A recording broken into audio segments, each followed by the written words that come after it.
Hello everyone, this is Antonio Redgrave. I am here with my really good friend the Frasian, and we are here to talk some Overwatch. Now, for those of you that don't know, the Frasian right now is currently the #1 ranked Symetra, not only on PS4, but in the world. That's really impressive. So, according to Overbuff. According to Overbuff, yes. We are also not sponsored by Overbuff. Just an FYI. So, first off, how does it feel to be the #1 Symetra on PS4? And just the world. I mean, it really doesn't. I mean, I guess it gives me some sort of like satisfaction and ego boost, but like it's not really a big skill reliant hero. It's more like a positioning and doing the backlines hero. Like it's not like it's something to be proud of, but something to not very be proud of, since it's like she's not the hardest to use. Well, I mean, #1 is still quite an accomplishment too. Not to mention that you're still in top 500 currently at what was it, like 243, I think. Yeah, 240-ish.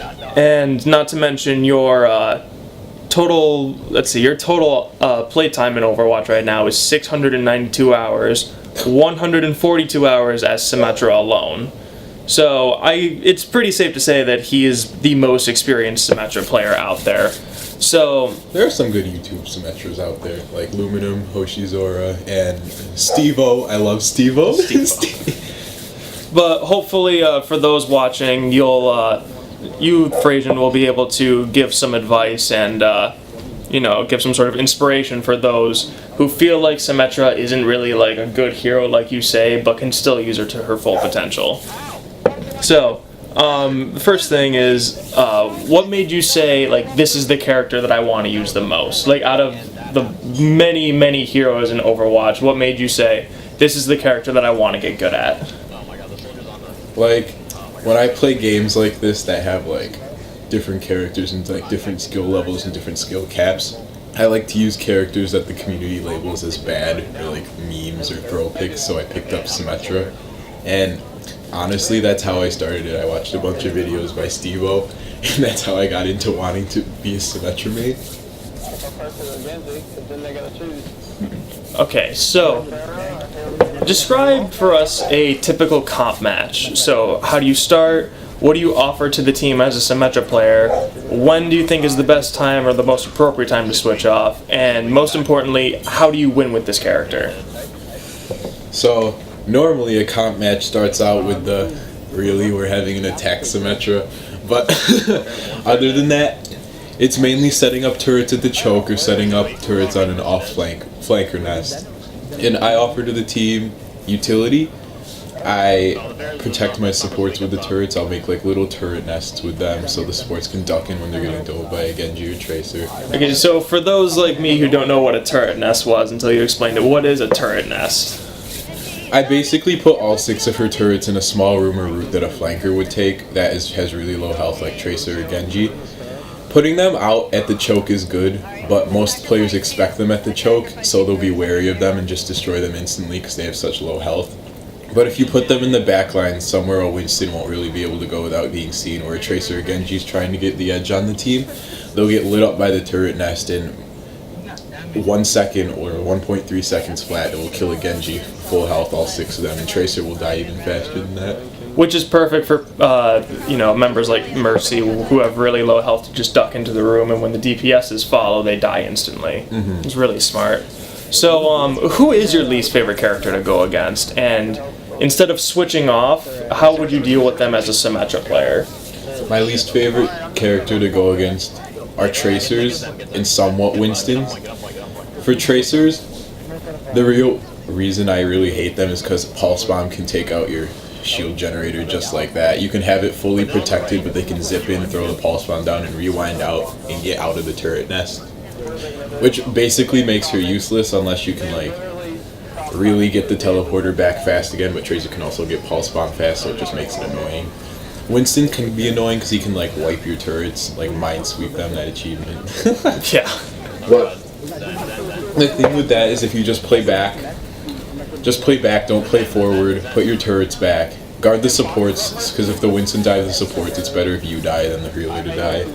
And if you play back, the team can usually help out if the Winston jumps further in instead of just further outside to where you can escape faster. And then speaking of your teleporter and shield generator, how fast do you typically get them?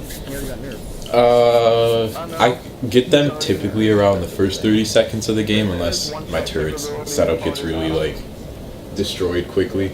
I don't really put turrets on the door to get early alt charge. I kind of hide them earlier in around like the choke, just to get some early alt charge when people are expecting it. Always fire orbs too. If you fire a bunch of orbs and combine them with a random turret nest, you could get 70% alt charge in like under 10 seconds. That's amazing.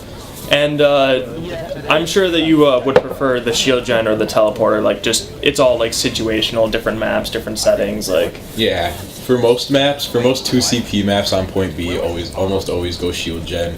If your team's treating Symetra as a DPS and have 2 healers, always go shield gen. Give those extra support. Since you're kind of a low range DPS, you can only do actual damage if you're close to them. Okay, so what is your favorite spot for a shield gen or a teleporter?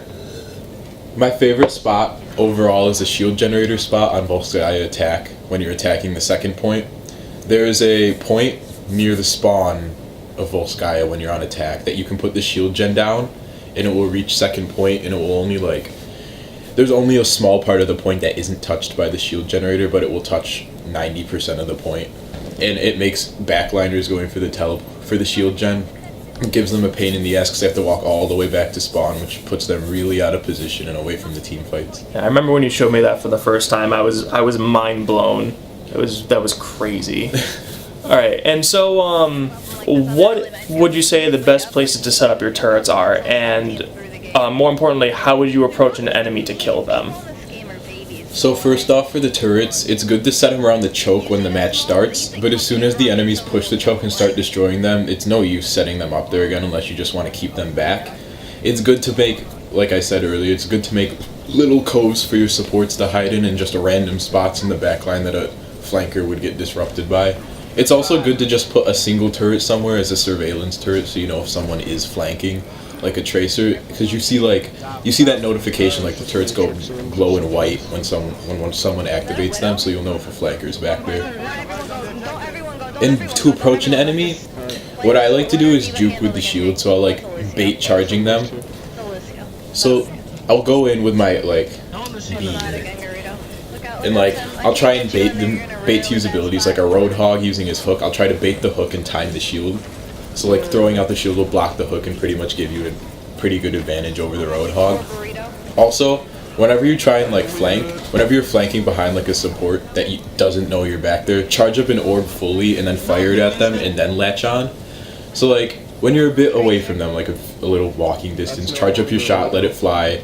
The support's not noticing you, he doesn't know an orb is about to hit him, and then latch on as soon as the orb hits him for a bunch of burst damage, and it'll kill the support really fast. Awesome.